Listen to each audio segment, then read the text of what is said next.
everyone. So welcome to week 24 of our Sewing Room Organization Challenge. So we just have this week and next week left, and then we are finished and should be ready to go for the holiday sewing season. So before we get started with this week's theme, my name is Chris O'Neill from Sew the Distance, and I want to thank you for joining me today during this challenge. So I will be completely honest with you. What I had planned for this week is not what we're going to talk about. Originally, I was going to talk about sewing on the go, and I noticed this week that Karen Brown put out a video, and I admire her and respect her so much, and I didn't want to, one, look like I was stealing her information, and I also didn't want to give you double the information. I can tell from my analytics that a lot of people who watch her videos also watch mine too, and I just feel like that wasn't serving you well if you had double the information and very similar information. So I changed things up at the last minute, but I think this will be helpful too, and I encourage you to go watch her videos. I will put a link below to the video I'm talking about. It was great, and I think she even did one yesterday or something about retreats, which is also great.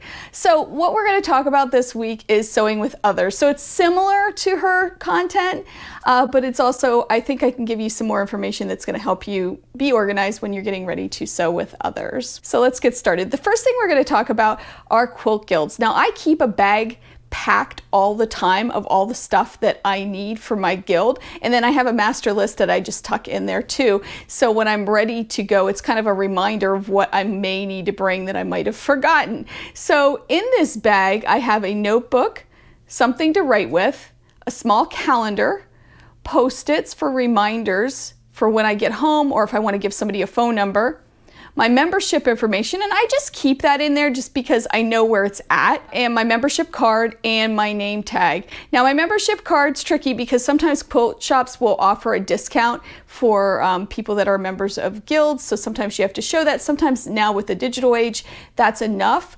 but you can have something like digitally to show, but I do like to keep everything together. It's just for my mind and the way I process things, that's what works. So I keep this bag always packed. It's ready to walk out the door, and inside it I have a list, and on this list I have a few other items, such as the give and take table, which my guild had. Actually, to be honest, I'm not in a guild right now because we moved, but I'm going by what we did at our old guild.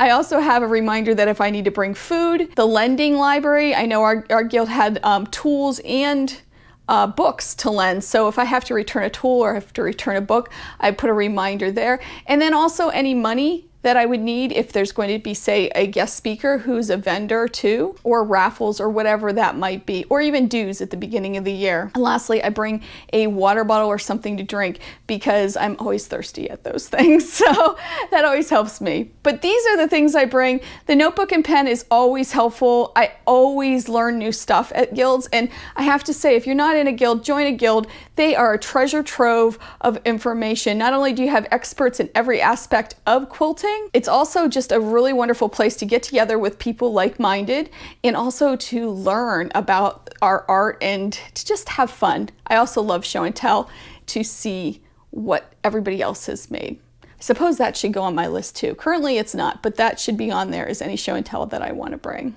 I also want to encourage you to make your own list, and unique to your guild, there might be something very important that you like to do or that is very specific to your guild that you would need to bring. So make sure you remember that on your list. But I have to say, the list keeps me organized. It's very helpful. There's things that I would have forgotten if I hadn't had it, and I'm glad I always have it. The next thing I want to discuss are sit and sew events. Now, these can be sponsored by quilt shops, or it can be just a group of friends that get together. I know I had a group years and years ago that was called Loose Threads, and we all had young children. We'd get together for a play date, and we'd also do some handwork. It was a lot of fun, and I miss those days a lot.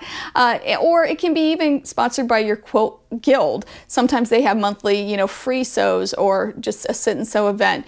So when you're thinking about these sit and sew events, also, think about your goal that you have in mind, what you want to accomplish. Sometimes it's a common goal, say a charity quilt that you're all working on together to have completed, or sometimes it's an individual goal. But usually it's only a few hours, so you don't want to overplan and you don't want to overpack. So just have a very specific goal. It could be a quilt that you only work on when you're at the sit and sews, or it could be something, just a small project that you know you'll be able to finish.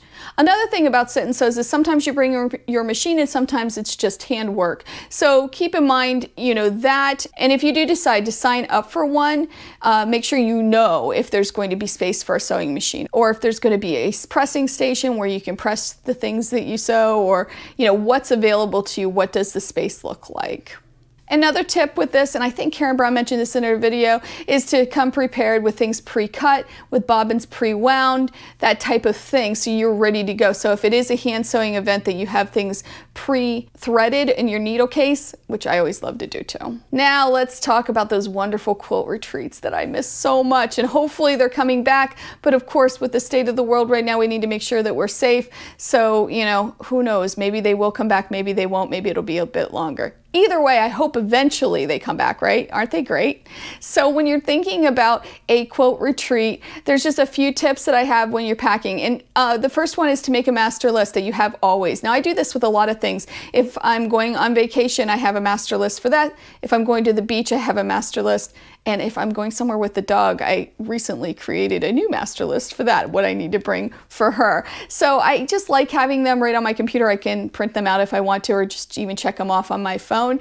And it just allows me to stay organized. And when I'm in the moment, I'm not overthinking things and thinking I want to bring different things than I do. This works really great for retreats, and there's tons of lists out there. And I know that Karen Brown shares one on her website, so I don't want to step on any toes there.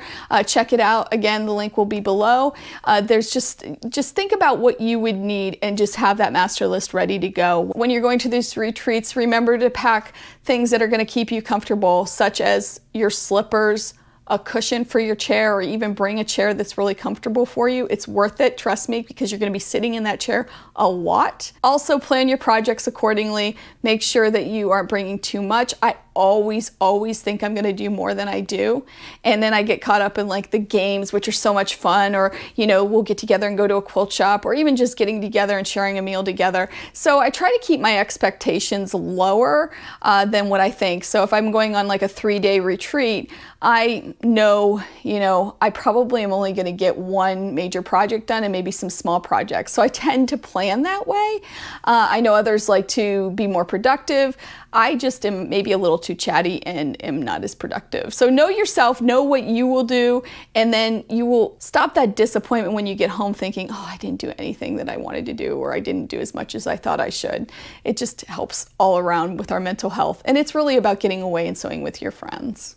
So for your homework this week, the first thing I'd like to see you do, again, these are all optional, but it's a good idea, is to create some lists. Right now, while you're not really planning an event, it's a good time to just kind of go through your mind, what would you bring to a retreat? What would you bring to a sit and sew? Or what would you bring to a guild meeting? This is just a good idea to have handy. You can have it on your phone, your computer, or even print it out somewhere in a notebook. The next I'd encourage you to do is to pre-pack a quilt bag. This is so awesome. I started doing it maybe 5 years ago, and it's helped me so much.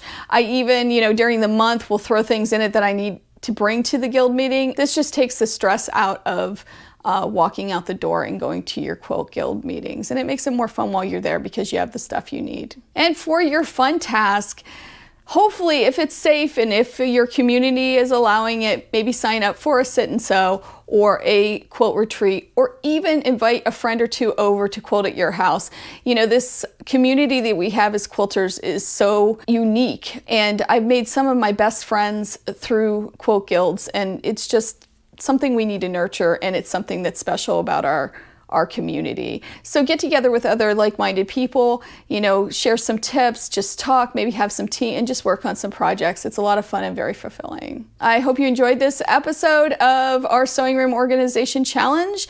I will be back next week for week 25, our last one of our challenge. I hope you're all doing well. Please consider subscribing if you haven't done so, giving me that thumbs up, and make sure you make some time to sew this week. I'll talk to you soon. Have a wonderful day. Bye.